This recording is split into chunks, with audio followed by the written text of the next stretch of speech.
Заврши седницата посветена на напратеничките прашања, последна седница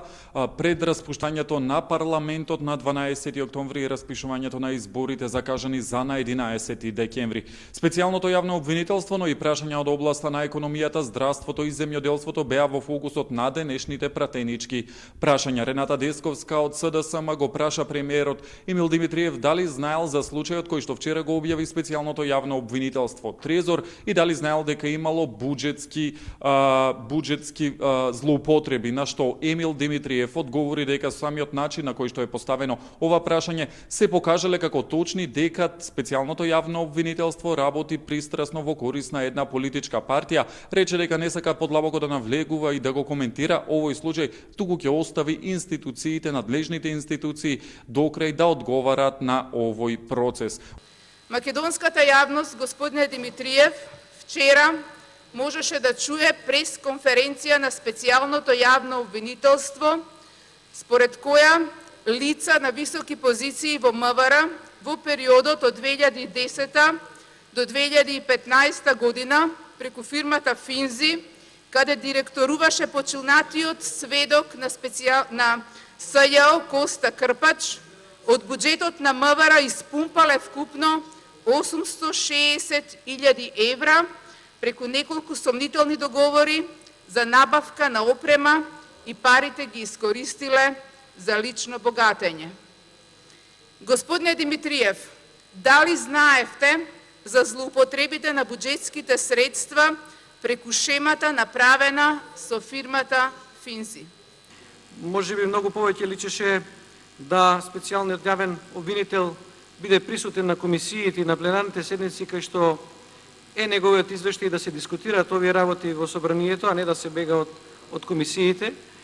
а и на овие прашања да одговараат тие кои што работат на предметите. Јас нема да го коментирам предметот, ќе оставам институциите да се произнесат во една легална и легитимна постапка и да се види крајот од сите овие тврдења, шпекулации за одредени дејанија во одредени институции. Инаку интересен беше стартот на денешните пратенички прашања. Илија Димовски, координаторот на пратеничката група на ВМРО ДПМН, ги повика министрите да не одговараат на прашањата на пратениците, односно да го следат, како што рече, примерот на специјалната јавна обвинителка Катица Јанева. Горан Сугаревски, пак координаторот на пратеничката група на СДСМ, ги праша пратениците дали воопшто имаат намера да почнат со седницата која што е посветена на пратеничките прашања, бидејќи, како што кажа тој, учат демократија, а не се поставуваат пратенички прашања. Од денеска, веројатно, би се сметало за нормално доколку премиерот, министрите, замениците министри, наместо да реферираат за својата работа и да одговараат на прашањата кои ќе им ги поставуваме, да соопштат дека немаат намера да одговараат, колку и да ги прашуваме, и да не обвинуваат сите нас за мобинг кон нив, после што би било сосема легитимно во светло на овој демократски новитет на светско ниво, демонстративно да ја напуштат седницата и седнат во некој од околните ресторани. ВМРО ДПМН во изминатиот период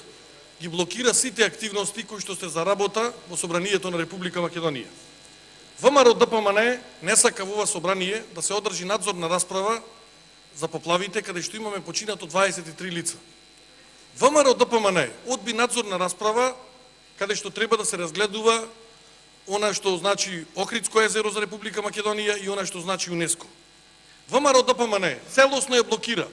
работата на Комисијата за политички систем со една единствена причина да извештајот на републичкиот јавен обвинител Марко Зврлевски не дојде на дневен ред. Денес ВМРО ДПМН, иако деловнички тоа е дозволено,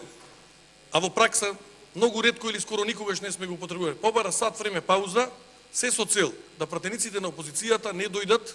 тука и да поставуваат пратенички прашања.